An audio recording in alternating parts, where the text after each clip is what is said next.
Hello, je vous retrouve pour mes recommandations pour l'hiver et pour Noël du coup, parce que voilà, Noël est en plein hiver.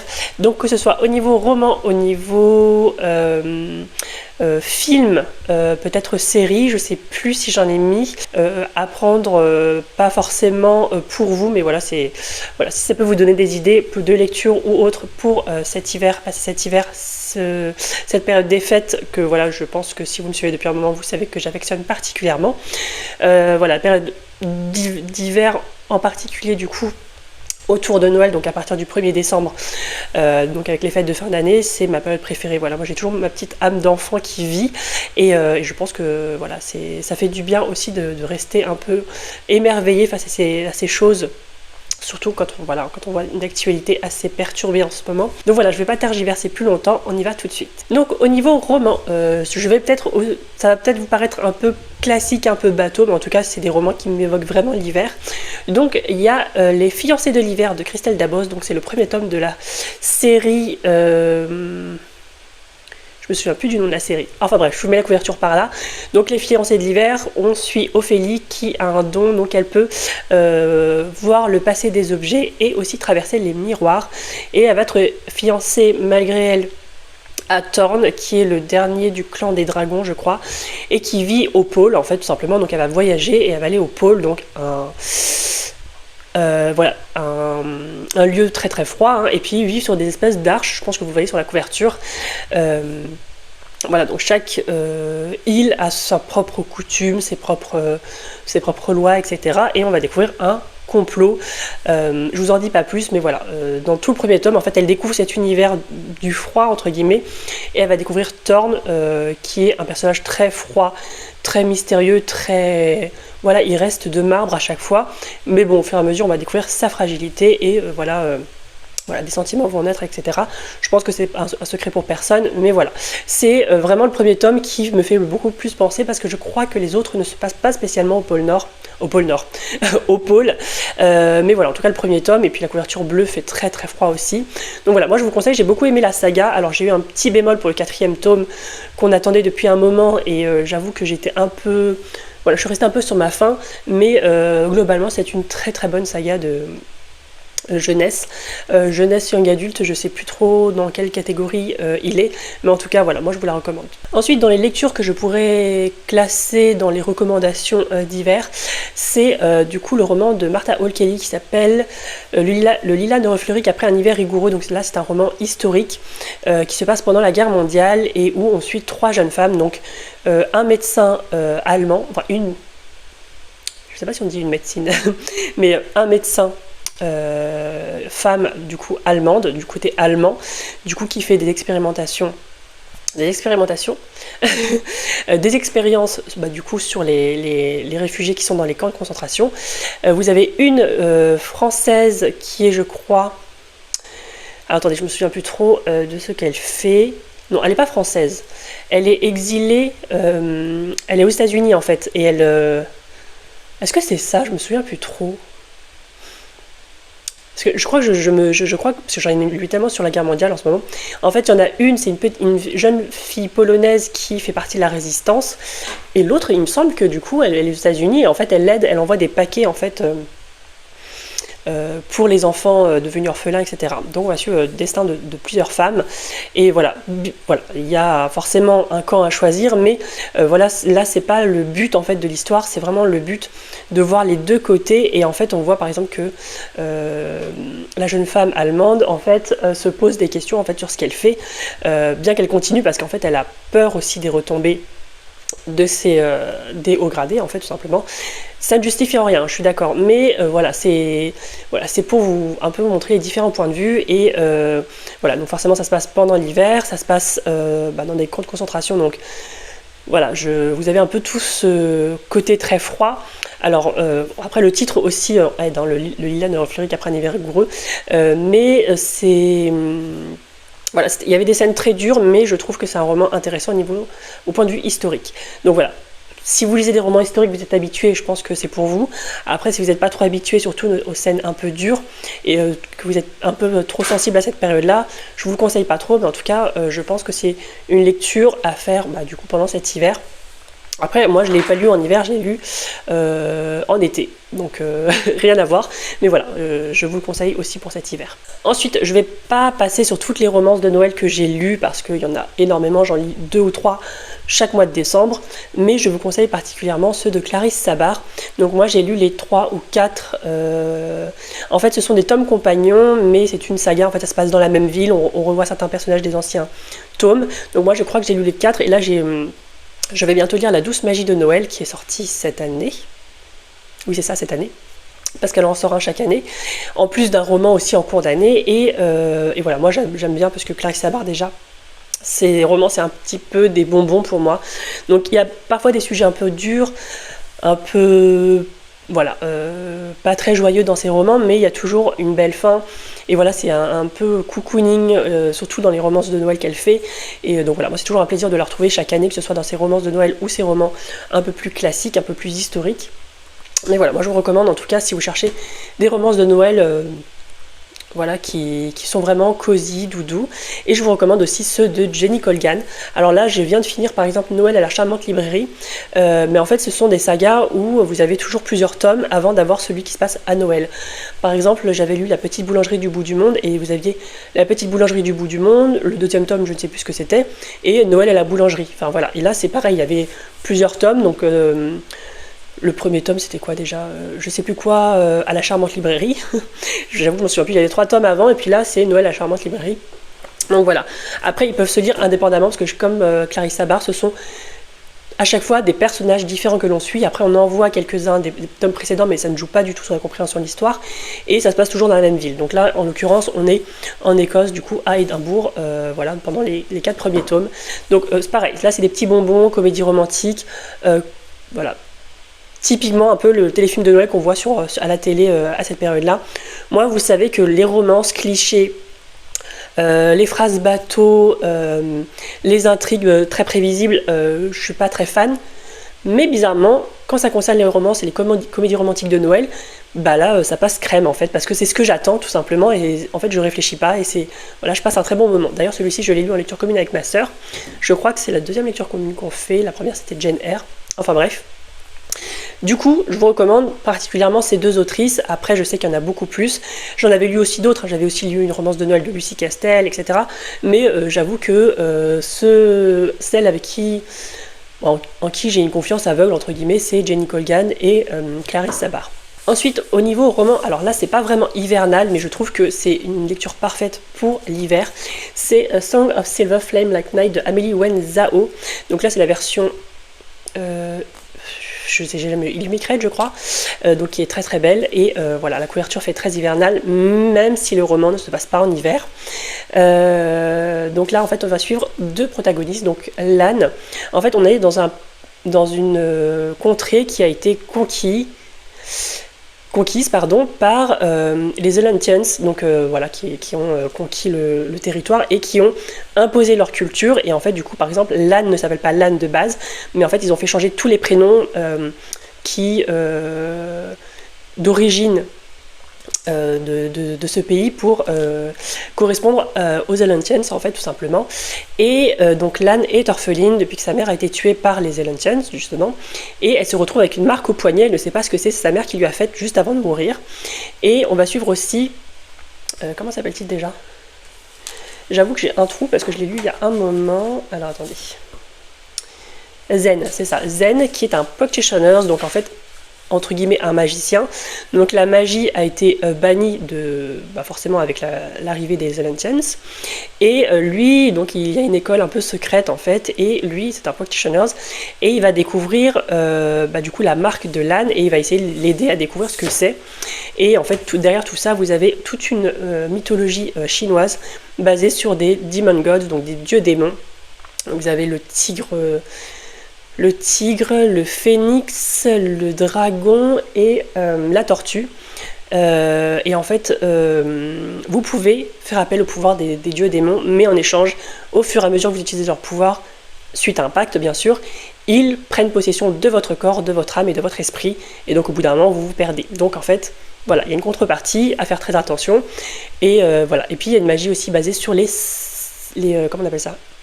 les seals, donc en fait, que vous tracez, en fait, vous apprenez des symboles que vous tracez, et grâce à votre magie qui est basée sur le ki, et sur la balance entre le yin et le yang.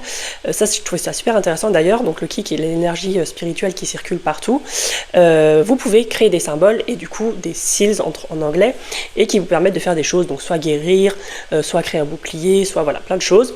Et donc voilà, ces choses-là sont perdues un peu parce que voilà, interdites. Et voilà, j'ai trouvé la mythologie, ça reste du young adulte, mais je trouve que c'est hyper complexe pour un young adult en fait, tout simplement parce que je trouve que c'est hyper fourni. Il y a beaucoup de folklore, de mythologie chinoise, et moi je trouvais ça hyper intéressant. Alors est-ce que c'est vraiment, je sais pas dans quelle étendue tout est vrai en termes de mythologie, mais en tout cas j'ai trouvé que c'était hyper bien fait au niveau du world building. J'ai beaucoup aimé les relations entre les deux personnages pendant ce premier tome. Après le deuxième, j'ai un peu moins aimé le côté romance parce que je trouvais que c'était un peu redondant. Mais de manière générale, j'ai vraiment adoré, et j'ai adoré aussi la fin. Donc voilà, voilà, si vous vous intéressez à la fantasy autre que occidentale et young adult, je vous conseille vraiment celle-ci. Ensuite, en jeunesse, je vous recommande vivement The Christmasaurus, donc le Noëlosaure en français, qui est paru chez Michel Lafon, donc de Tom Fletcher. Tom Fletcher, si vous le connaissez, en tout cas moi j'ai connu le groupe de musique, faisait partie d'un groupe McFly, voilà, que j'aime beaucoup, plus de pop rock je crois, si on peut se qualifier ça comme ça. Et en fait Tom Fletcher s'est mis à écrire des romans pour enfants, et donc celui-ci est illustré. Je vais essayer de vous montrer quelques planches si je peux. Déjà l'objet, donc vous avez ceci, après vous avez normalement des illustrations, vous avez, je vais pas tout montrer, les personnages. Est-ce que ça vous spoilerait? Je pense pas. Je vais essayer de trouver une planche peut-être. Bon, déjà tout au long du roman vous avez des illustrations comme ça, mais vous avez aussi des pleines pages des fois. Ça se trouve que là comme par hasard je vais pas vous en trouver. Voilà, donc l'illustrateur c'est, je sais pas s'il y a marqué le nom quelque part, je pense que oui. Shane DeVries, voilà. Et voilà, le Christmasaurus, c'est quoi? C'est un petit garçon qui rêve d'avoir un dinosaure pour Noël. Le fait est qu'il va recevoir un œuf. Voilà. Et ce qui est hyper intéressant, c'est au niveau de la tolérance, l'acceptation de soi et tout ça, parce que le petit garçon est handicapé, il est en fauteuil roulant. Et en fait, dans ce roman, il n'y a aucun jugement, que ce soit au niveau de sa valeur ou de son physique. Et ça, j'ai trouvé ça hyper bien pour un roman jeunesse. Voilà, il y a beaucoup de bienveillance, c'est hyper doux, c'est hyper joyeux. Bah forcément, on parle de Noël aussi. Et voilà. Et donc, moi, j'ai aussi lu le tome 2, donc, qui est The Christmasaurus and the Winter Witch. Qui est... ah oui, d'ailleurs, je ne vais pas montrer, mais le hardback de l'autre aussi. Voilà, c'est un travail colossal, je trouve, au niveau de l'édition. Et voilà, donc toujours pareil, les personnages. Et donc vous avez toujours un pseudo méchant, mais qui n'est pas très méchant en soi, parce que ça reste un roman jeunesse. Voilà. Donc voilà, donc les histoires sont indépendantes. Je suis pas sûre qu'on ait besoin de lire le premier, mais c'est toujours bien de lire à la suite. Et là j'ai commandé, mais je ne l'ai pas encore reçu, The Christmasaurus and the Naughty List, qui est le 3e tome, et il y en a un 4e d'ailleurs. Et voilà, je vous conseille vraiment, sinon il existe en français le Noëlosaure. Je ne sais pas si les tomes 2 et 3 sont sortis en français, j'avoue qu'après, bah, comme je lis en VO, je ne fais pas trop attention. Et j'ai tellement aimé que j'ai pris aussi la version en BD, voilà, qui est extrêmement beau. Attendez. Je suis désolée, je vais beaucoup insister sur celui-ci, mais moi je le trouve tellement beau.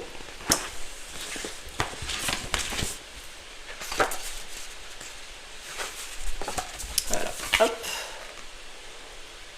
C'est pas magnifique, donc ouais, forcément c'est en couleur. Je sais pas pareil si les autres tomes sont sortis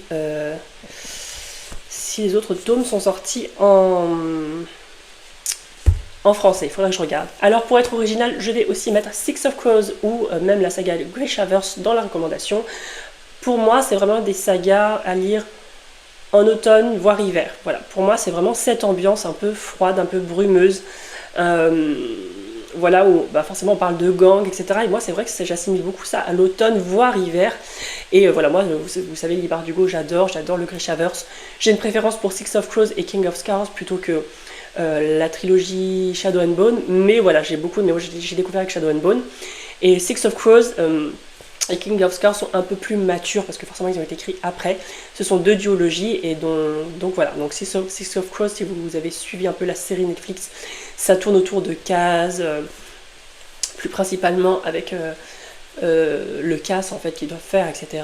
Et Shadow and Bone plus avec du coup Alina, Mal, le Darkling, etc. Donc là dans la série ils ont imbriqué les deux. Et puis King of Scars c'est plus centré sur Nikolai que vous voyez du coup dans la saga, mais voilà c'est son histoire à lui. Voilà, j'ai vraiment adoré.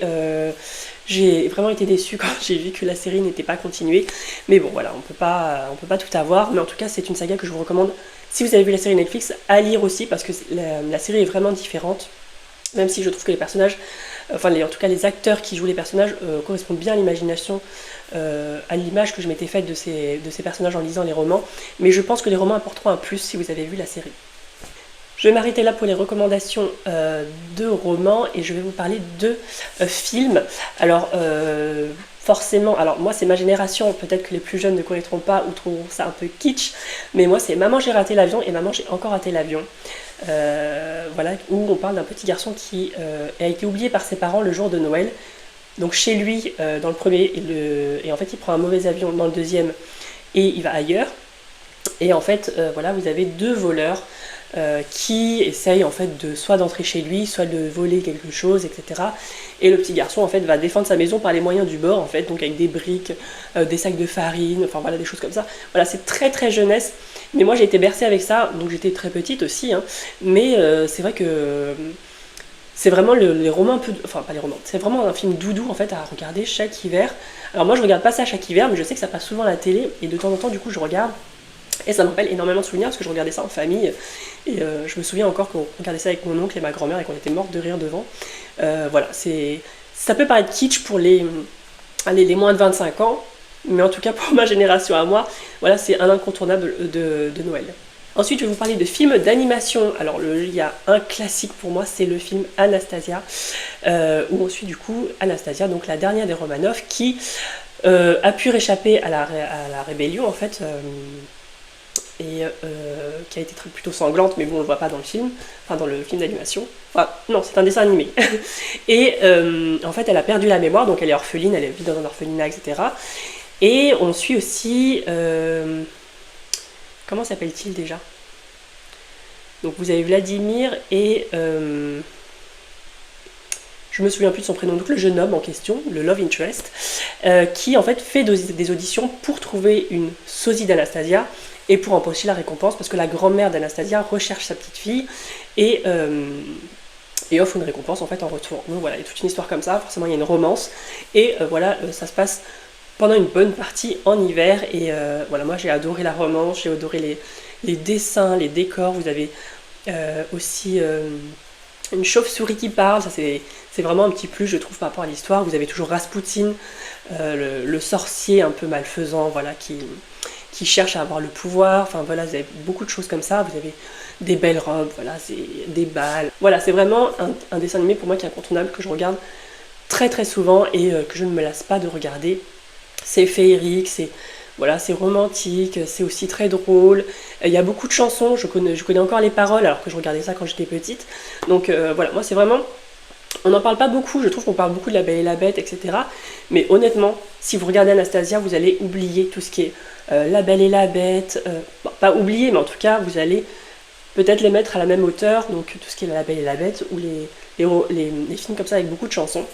Ensuite, un film d'animation dont je n'entends jamais parler, et pourtant c'est un de mes préférés, c'est Les 5 légendes, où on va suivre Jack Frost, donc voilà, qui est un peu malicieux et qui en fait...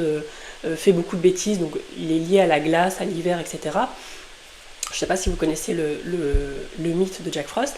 Et en fait, il va s'allier, enfin, on va lui demander de s'allier du coup à 4 autres grandes légendes pour combattre le Croque-Mitaine qui revient en force. Et donc les 4 autres légendes, ce sont le Père Noël, le Lapin de Pâques, la Fée des Dents et le Marchand de Sable. Voilà. Rien que ça donne envie, je trouve, de le regarder. Et moi, j'ai adoré parce qu'il y a énormément, je trouve, de moments d'émotion, alors que c'est un film d'animation pour enfants. Hein. Mais je trouve qu'il y a des beaux messages d'amitié, d'entraide. et puis de garder son âme d'enfant, en fait, tout simplement de s'émerveiller pour des choses, voilà, où on a oublié qu'en fait que c'est beau tout simplement d'observer certaines choses aussi simples, mais voilà, qu'un enfant voit mais qu'un adulte ne voit plus. Voilà, c'est un peu ça. Et donc voilà, moi j'ai adoré. Jack Frost, je ne connaissais pas trop. Donc après avoir vu le film d'animation, je me suis un peu renseignée sur la légende. Mais c'est vrai que je ne connaissais pas du tout. Mais moi, bon voilà, là, avec les 4 autres légendes, ça m'a un peu... voilà, en plus c'est très drôle. Le Père Noël a un accent très russe, avec des tatouages, etc. Enfin, c'est vraiment un film d'animation que je vous recommande. S'il vous plaît, essayez. Alors je sais qu'on est tous adultes ici, mais essayez de regarder ce film d'animation et venez me dire ce que vous en pensez si vous ne l'avez encore jamais vu. Mais moi c'est un film d'animation que je n'ai jamais vu nulle part en recommandation, ou même quand j'en parle autour de moi, tout le monde me dit mais c'est quoi ce film d'animation, je ne connais pas. Et pourtant pour moi c'est un des incontournables. Ensuite, un des films jeunesse que j'aime beaucoup regarder en hiver, c'est Le Monde de Narnia. Pareil, j'étais plutôt jeune quand j'ai regardé. Alors j'étais peut-être déjà ado, mais en tout cas j'étais plutôt jeune. Et donc le premier c'est la sorcière blanche, l'armoire magique et le lion, quelque chose comme ça. Mais en tout cas, ça se passe à Narnia où en fait il y a un hiver éternel parce que la sorcière blanche, en fait, je sais pas comment on dit, mais peut-être elle a jeté un sort sur Narnia et en fait Narnia est gelé avec de la neige partout et tout. Et tout le monde du coup attend le retour de 2 reines et 2 rois, donc 2 filles de d'Ève et 2 fils d'Adam, donc dans la légende, dans la prophétie qui dit qu'ils vont sauver Narnia et faire partir l'hiver tout simplement. Donc on va suivre ces personnages et moi j'ai beaucoup aimé parce que pareil ça reste très féerique, très jeunesse certes, mais voilà ça reste très féerique, très enchanteur. Et puis en fait le point de départ en fait de l'histoire c'est qu'en fait les 4 enfants en fait vivent en fait au début de la guerre mondiale et en fait ils vont traverser une armoire magique du coup et en fait de l'autre côté vont se retrouver à Narnia, donc un monde totalement imaginaire. Et c'est comme ça que démarre toute l'aventure. Alors moi j'avais lu le livre, donc avec les 7 romans dedans, qui s'appelle, je sais plus si c'est Le Monde de Narnia ou Narnia, je sais plus. Donc j'avais la grosse intégrale de chez Gallimard. Et les livres n'ont absolument rien à voir avec les films. Donc moi j'aime plutôt les films et j'avoue que j'ai pas trop adhéré au livre, qui est aussi plus orienté sur les personnages masculins et qui dénigre un peu la femme. Donc voilà. Après C.S. Lewis, on sait que voilà, il avait écrit ce roman voilà, avec tout le côté chrétien très poussé dedans, mais ouais, il dénigre pas mal la femme, alors que la femme a une place un peu de guerrière, etc. dans certains des films, donc voilà, j'ai plutôt aimé la réadaptation en fait en film. Voilà, alors j'ai beaucoup plus insisté je crois sur les films et je pense que vous avez beaucoup de vidéos de recommandations pour les romans. Je vous ai mis vraiment des romans qui me venaient à l'esprit là comme ça pour l'hiver, mais après je pourrais très bien mettre par exemple des romans comme Nevernight, des dystopies, etc. qui font très hivernaux, mais voilà, je pense que vous avez assez de recommandations si vous cherchez un petit peu sur internet et sur YouTube. Voilà, sur ce, n'hésitez pas à me dire si vous avez lu ces livres, s'ils sont dans votre wishlist ou dans votre pile, si vous avez vu ces films ou dessins animés. N'hésitez pas à venir m'en parler parce qu'honnêtement, parmi les 2 dessins animés que je vous ai parlé, donc Anastasia et les 5 légendes, j'avoue que j'aimerais beaucoup en discuter avec quelqu'un parce que vraiment je connais personne qui les a vus ou quasiment personne et ça me frustre un petit peu. Donc voilà, surtout n'hésitez pas à venir me parler en commentaire et si vous ne savez pas quoi mettre, mettez du coup un petit flocon, un petit sapin, un petit Père Noël, tout ce qui rappelle l'hiver ou la période de Noël et puis moi je vous retrouve pour une prochaine vidéo.